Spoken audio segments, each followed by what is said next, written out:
Warahmatullahi wabarakatuh. Waalaikumsalam. Waalaikumsalam warahmatullahi wabarakatuh. Nah, anak-anakku sekalian, untuk memulai pembelajaran di hari pertama ini, mungkin saya yang akan memimpin doanya terlebih dahulu ya. Oke, berdoa dimulai.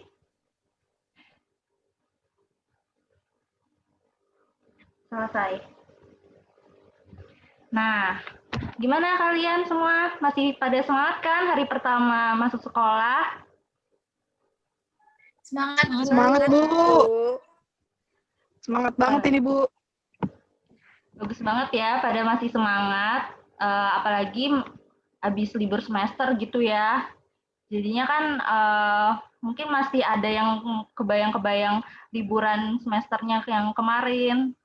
Nah, mungkin kalau sekarang kalian harus lebih fokus ya, karena sudah naik ke kelas 9 juga kan, udah mau banyak ujian. Ibu juga ingin mengingatkan ya, di masa pandemi ini pembelajaran kita akan dilakukan secara daring.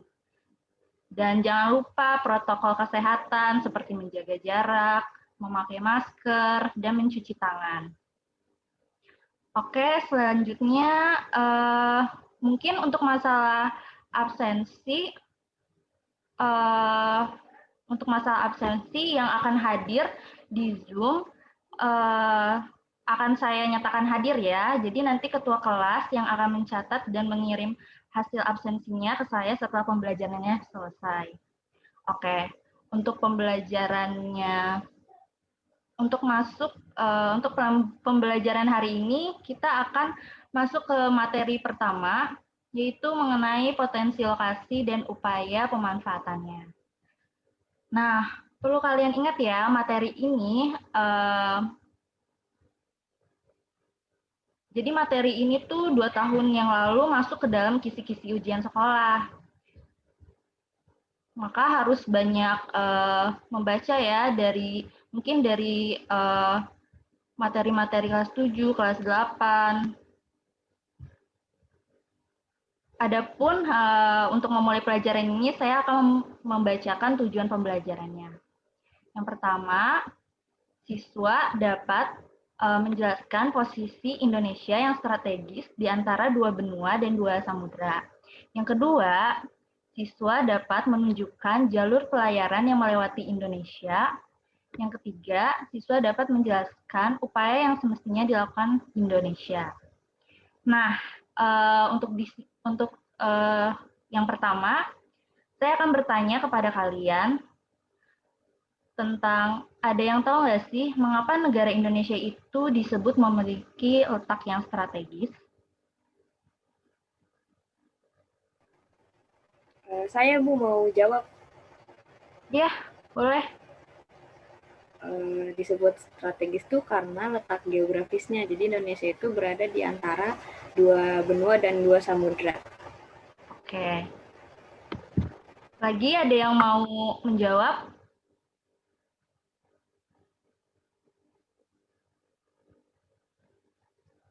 Mungkin Taria Frilia.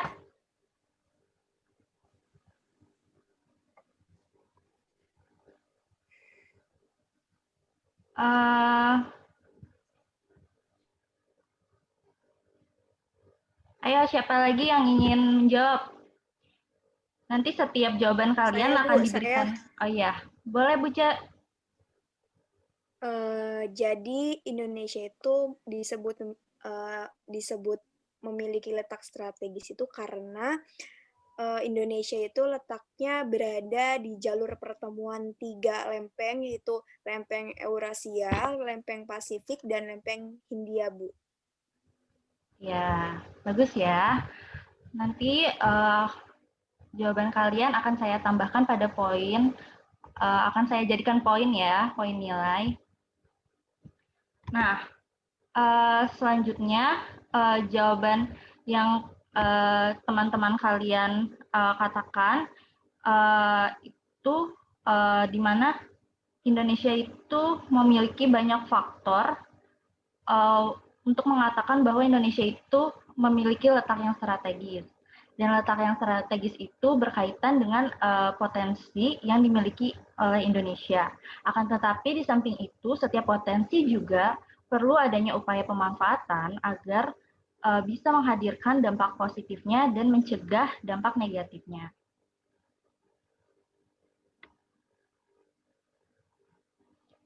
Nah,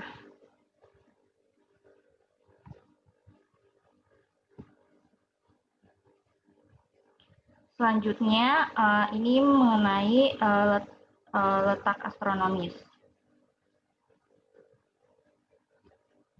Nah, di sini saya inginnya tuh letak astronomis dan letak geografis itu sudah di luar kepala ya. Coba, Adinda, letak astronomis Indonesia itu ada di mana ya? Ada Adinda di sini? Adindanya lagi ini. Atau Hana bisa menjawab tidak tentang letak astronomis Indonesia itu ada di mana? Bisa, Bu. Jadi Indonesia itu terletak pada 95 derajat bujur timur sampai 141 derajat bujur timur dan 6 derajat lintang utara sampai 11 derajat lintang selatan. Terima kasih. Lalu coba Puja deh, coba letak geografis Indonesia sebelah utara berbatasan dengan apa? Sebelah utara itu berbatasan dengan Malaysia, Ya. Singapura, Filipina, Vietnam, Laut Cina Selatan, dan Samudra Pasifik, Bu. Benar nggak, Bu? Tepat sekali. Jadi benar ya, mengenai letak astronomis tersebut, membuat Indonesia itu memiliki iklim yang tropis, atau Indonesia itu hanya merasakan musim penghujan dan musim kemarau saja. Kondisi iklim ini juga yang memungkinkan Indonesia ditumbuhi oleh flora yang beragam dan menjadi habitat banyak fauna. Selain itu, akibat dari letak astronomis yang tadi disebutkan oleh Puja ya, oleh Hana, itu berpengaruh terhadap pembagian waktu di Indonesia. Nah, di sini pada slide sini bisa kalian lihat ya, ada 3 pembagian waktu di Indonesia, yaitu waktu Indonesia bagian barat itu bisa kalian lihat ya. Bagian barat itu bentar.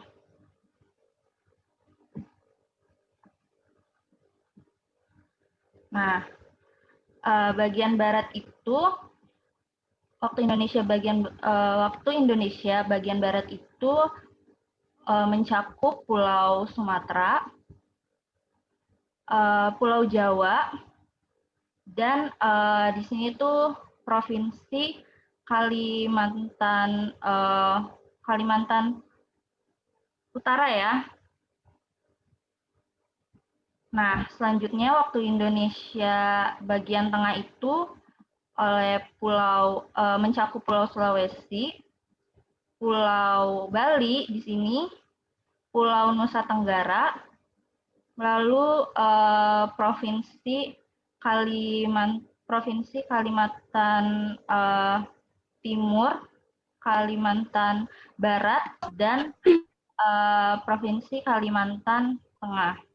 Selanjutnya, untuk pembagian waktu Indonesia bagian timur, yaitu pada Provinsi Papua dan Maluku. Oke, selanjutnya kita next ya. Nah, di sini kalian bisa lihat ya, mengenai peta Indonesia.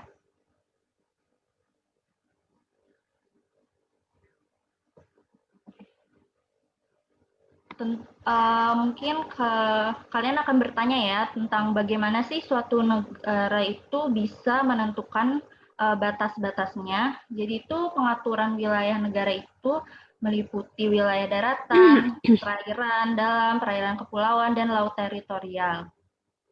Nah, juga kalau secara umumnya itu letak geografis itu mencakup mulai dari perbatasan dengan negara tetangga, perairan, dan daratan ya. Jadi kalau untuk negara tetangga sendiri nih, tadi yang sudah disebutkan oleh Puja ya, Indonesia nih sebelah utaranya itu berbatasan dengan Malaysia, lalu Singapura, lalu Filipina, Vietnam, Thailand.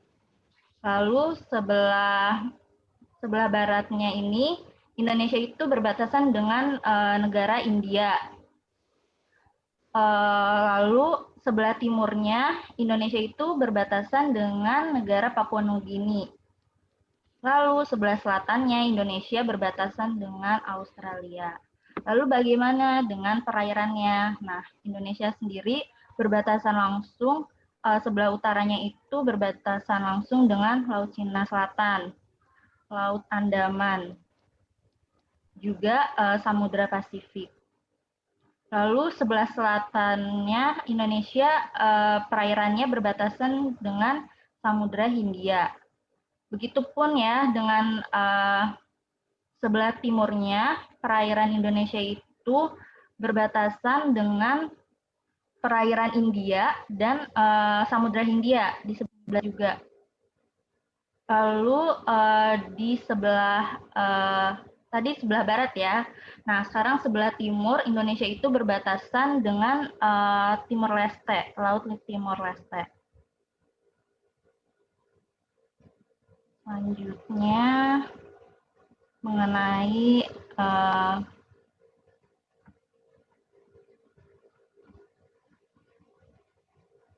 kita next. Oke, ini sudah saya jelaskan. Nah, batas-batas negara Indonesia juga berbatasan bukan hanya kayak berbatasan dengan negara tetangga, tapi ada juga ya tentang titik paling utara Indonesia itu apa.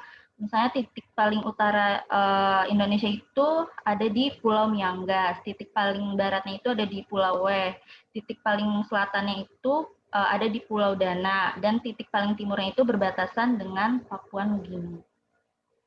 Oke, selanjutnya.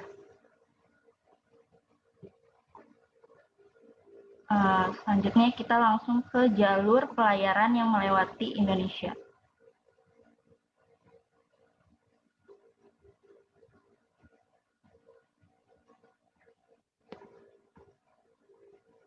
Nah, setiap lokasi di permukaan bumi itu memiliki keunikan dan potensi yang berbeda dengan lokasi lainnya.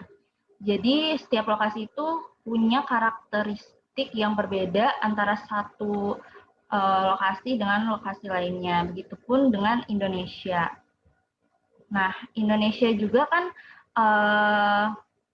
juga memiliki lokasi yang berbeda ya. Ditambah lagi dengan lokasi yang berbeda itu dari aspek astronomisnya ya, tadi sudah disebutkan Indonesia juga di mana negaranya termasuk negara yang beriklim tropis, artinya dengan suhunya yang panas dan curah hujannya yang tinggi. Hal ini juga yang memungkinkan Indonesia itu memiliki beragam tumbuhan, hewan. Lalu dari aspek geologisnya juga, Indonesia dilewati oleh pertemuan 3 lempeng, yaitu lempeng Eurasia, Australia, dan Hindia. Lalu dari aspek demografinya, Indonesia itu juga memiliki jumlah penduduk yang besar. Jumlah penduduk yang besar tentu menguntungkan Indonesia, karena dengan begitu Indonesia memiliki tenaga kerja yang dapat mengolah sumber daya alamnya.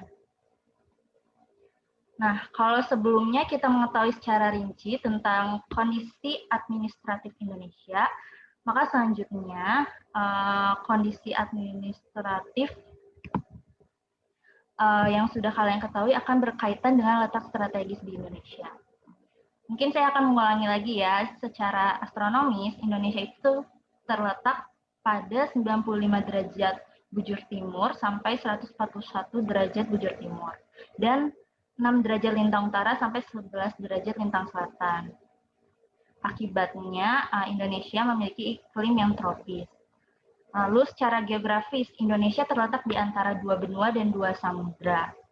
Nah, posisi ini juga yang membuat Indonesia dilalui oleh jalur pelayaran internasional antar negara dan antar benua. Nah, di sini bisa kalian lihat ya, ada garis atau line. Garisnya itu ada yang berbentuk tebal dan tipis, agak tipis ya, yang biru itu di sebelah kanan kalian ya. Nah, yang lainnya itu tebal, itu disebut dengan core route atau rute pelayaran utama dunia. Sedangkan yang garisnya itu agak tipis itu disebut dengan secondary route atau rute pelayaran sekunder. Jadi mungkin kalau kalian kurang jelas, kalian bisa lihat ya pada buku teks kalian halaman 5. Nah, pelayaran dunia relatif sederhana ini menghubungkan Amerika Utara, Eropa, Asia Pasifik melalui terusan Suez, Selat Malaka, dan terusan Panama. Indonesia sendiri dilalui oleh jalur pelayaran utama dunia. Jalur utamanya tersebut merupakan jalur pelayaran komersial yang paling penting dan melayani pasar utama dunia. Contohnya ya, misalnya negara-negara Asia Timur seperti Jepang dan Korea Selatan dia itu untuk mengekspor barangnya itu menggunakan jalur Selat Malaka. Sedangkan jalur Selat Malaka itu digunakan untuk dapat mengekspor barangnya ke wilayah seperti Afrika, Timur Tengah, dan Eropa. Demikian juga halnya dengan negara-negara Eropa yang menggunakan Selat Malaka untuk menyalurkan ekspornya ke berbagai negara di Asia. Jadi Selat Malaka ini sebagai jalur utama pelayaran dunia. Oke, sebelum kita mendiskusikan lebih dalam, saya ingin membuka sesi pertanyaan ya. Mungkin untuk satu penanya, silakan yang mau bertanya, dipersilakan. Ibu, saya mau nanya, Bu. Ya, bagus. Ayo, Kurni. Saya Kurni, Bu, mau nanya. Ya. Jadi kan tadi udah dijelasin ya, Bu, tentang kenapa Indonesia menjadi jalur yang dilewati pelayaran internasional. Nah, saya mau nanya, Bu, jadi apa yang terjadi jika ada negara yang bisa dilewati oleh jalur pelayaran, tapi negaranya itu nggak memberikan akses buat negara lain buat lewat, Bu? Itu Ya. gimana ya, Bu? Terima kasih, Bu. Bagus ya, Kurni, pertanyaannya. Sangat terkait. Oke, pertama-tama jalur pelayaran internasional itu kan digunakan sebagai jalur impor, ekspor barang antar benua dan antar negara. Dan ketika suatu negara di mana wilayahnya merupakan suatu jalur pelayaran yang penting dan ternyata mereka tidak memberikan akses pada suatu negara tertentu, itu dikarenakan memiliki alasan tertentu. Misalnya Indonesia itu kan merupakan negara yang kita permisalkan Indonesia itu adalah negara yang tidak memberi akses pelayaran pada negara A. Dan perlu kalian ingat juga ya, Indonesia itu secara teritorial merupakan negara pantai. Negara pantai ini di mana Indonesia itu diberikan hak dan kewajiban untuk mengatur hak lalu lintas damai kapal asingnya tersebut, baik secara undang-undang maupun alur yang dilewati. Jadi balik lagi ya, Indonesia juga kan memiliki jalur penting ya, yaitu jalur utamanya yaitu Selat Malaka. Nah, hal lain yang terjadi apabila suatu negara tidak memberi akses hak lintas damai adalah bisa saja terputusnya jalan perdagangan berbasis pelayaran yang akan merugikan ekonomi sejumlah pihak, termasuk ya negara yang tidak mendapatkan keuntungan dari kegiatan pelayaran tersebut.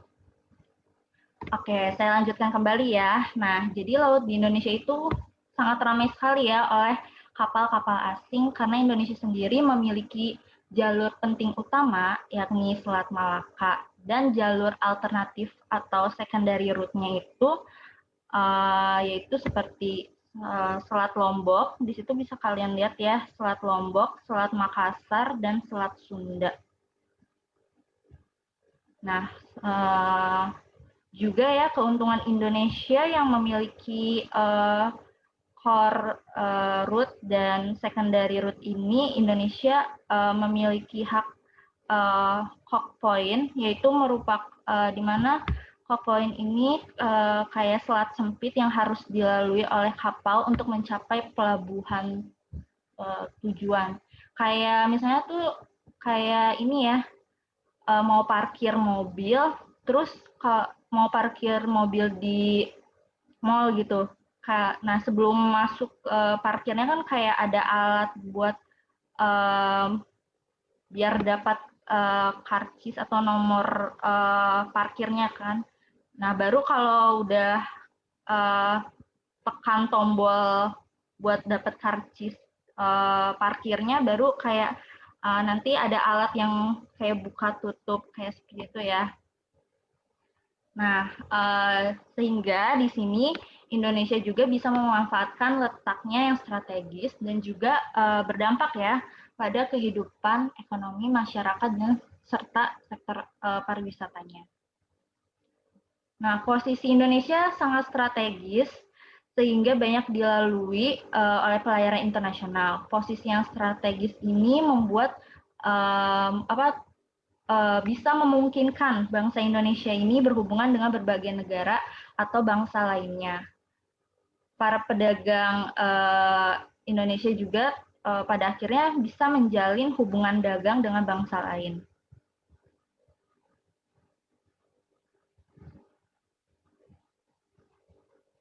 Oke, slide selanjutnya ini mengenai posisi silang yang dimiliki oleh Indonesia.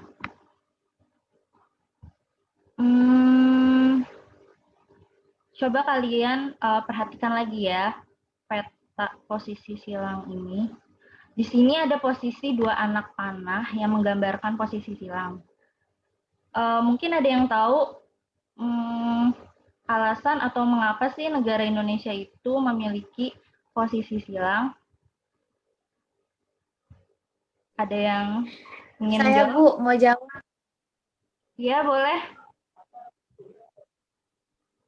Oke, jadi kalau menurut pendapat saya, Bu, Indonesia yang berada di antara dua benua, yaitu Asia dan Australia, membuat negara kita dapat menjalin hubungan yang baik antara negara-negara di kedua benua tersebut, Bu. Benar salah?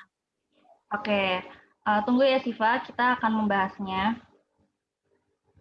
Mungkin ada yang ingin menambahkan? Saya, Bu. Ayo. Iya, jadi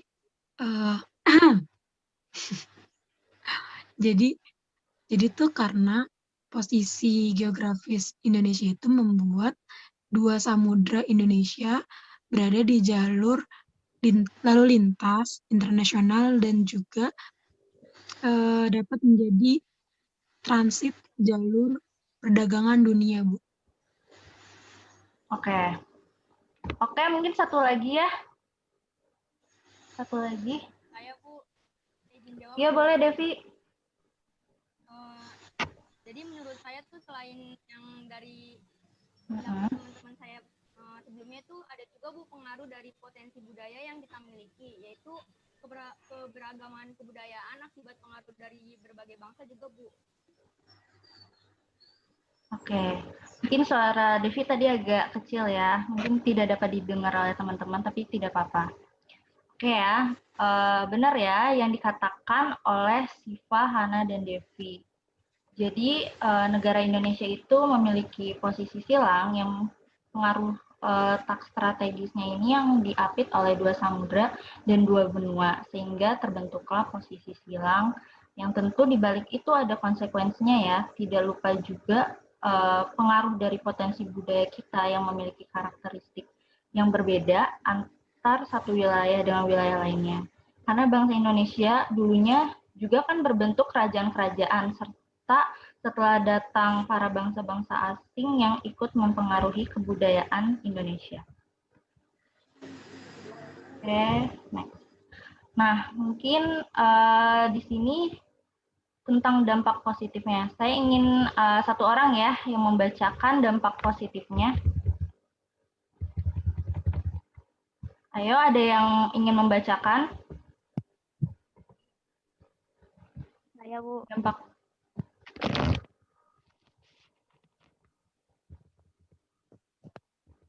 Nabila ya? Ingin membacakan. Iya. Kedengeran kan suaranya? Ya, kedengeran. Tapi bisa agak besar lagi nggak suaranya? Iya, dampak positif.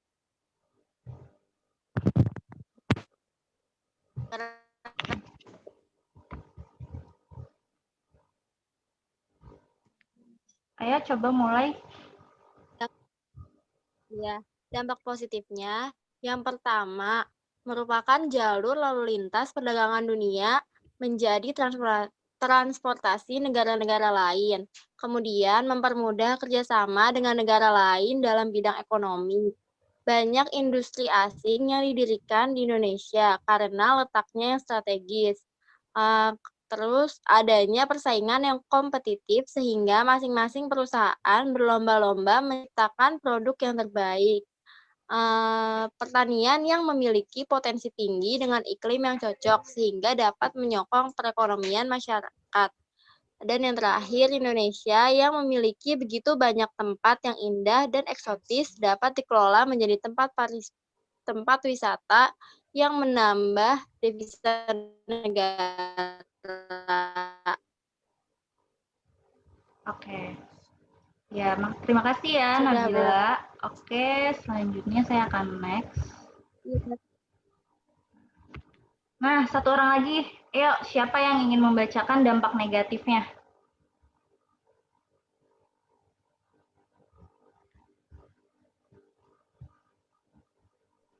Saya, Bu.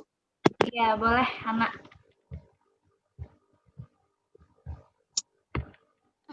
Bentar ya, Bu.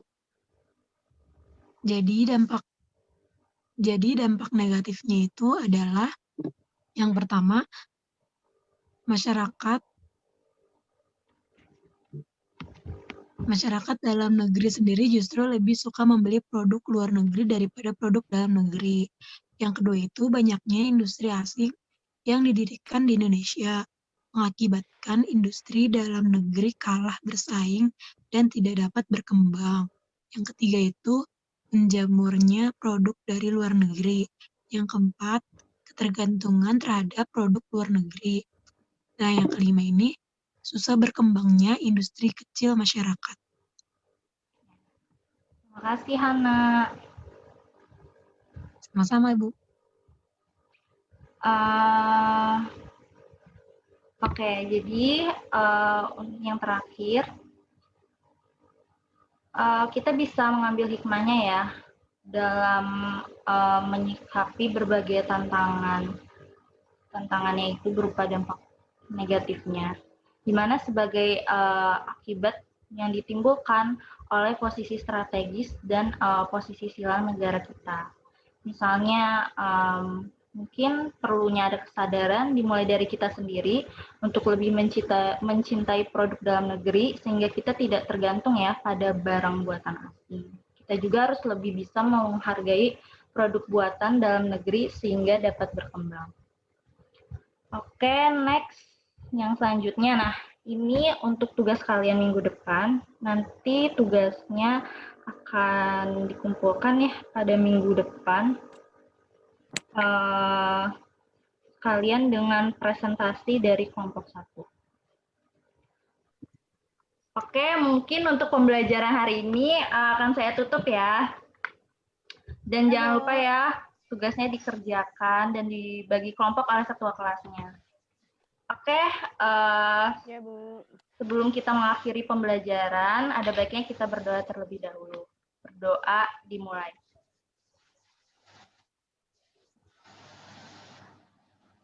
selesai. Terima kasih semuanya. Saya live dulu ya. Makasih Bu untuk pembelajaran hari ini. Terima kasih, Bu.